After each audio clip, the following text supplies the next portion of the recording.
안녕하세요. 책데이트 시간입니다.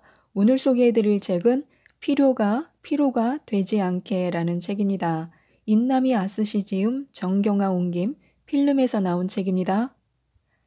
이 책은 눈에 보이는 물건부터 보이지 않는 가치관까지 다양한 범주에서 내게 이게 필요하긴 한가라고 느낀 것을 토대로 그것이 정말로 필요한지 필요 없다면 이제 어떻게 해야 하는지를 알려주는 책입니다.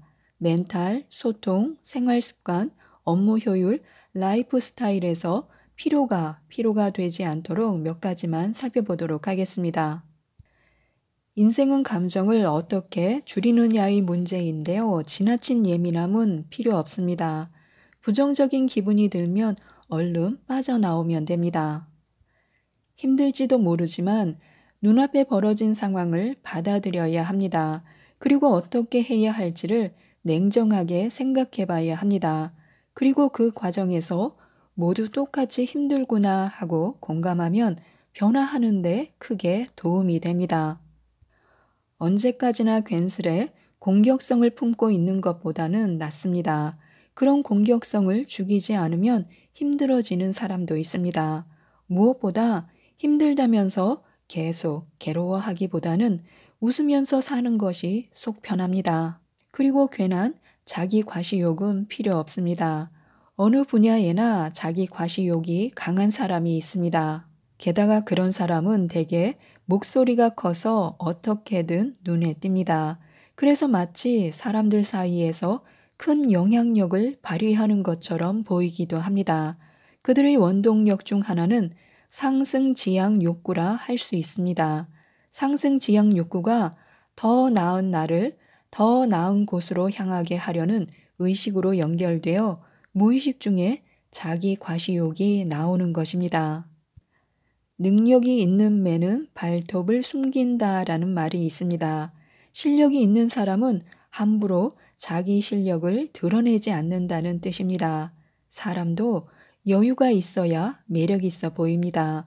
그리고 그런 사람에게 자연히 사람이 모인다는 것을 우리 모두 알고 있습니다.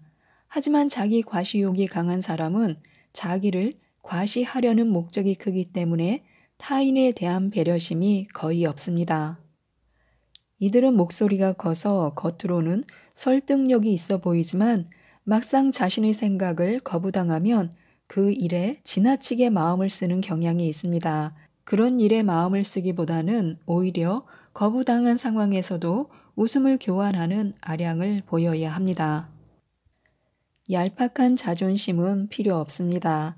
자존심이 강해 보이는 사람 주위에는 대체로 알 수 없는 긴장감이 감돕니다. 아마도 자존심이 상하는 것을 극도로 싫어하거나 두려워하기 때문일 것입니다.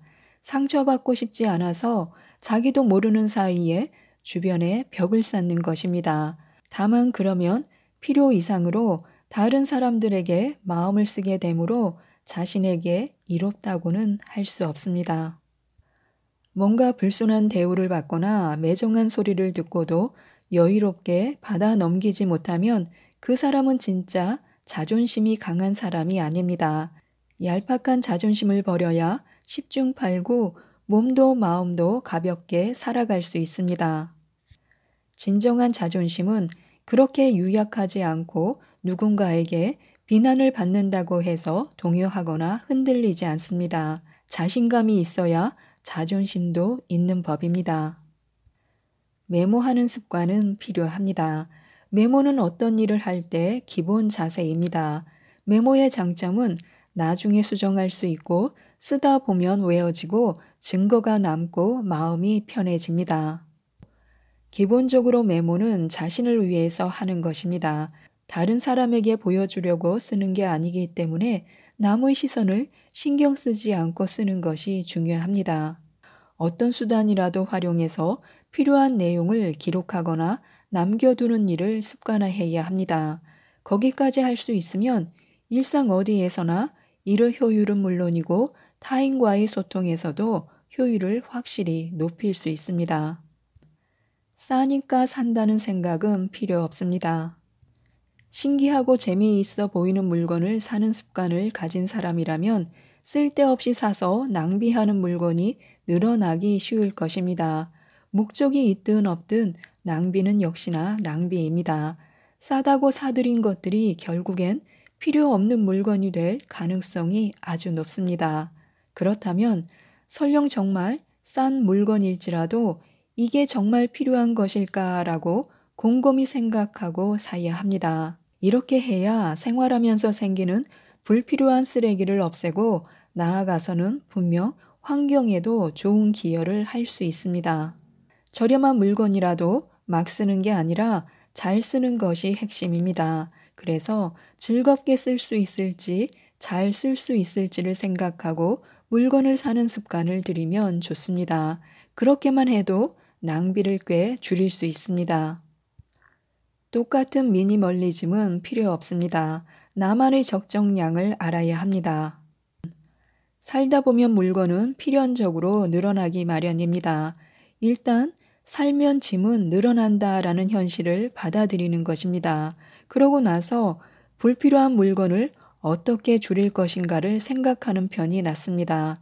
늘어난 물건을 부정하지 말고 어떻게 줄일 것인지에 생각의 초점을 맞추는 것입니다.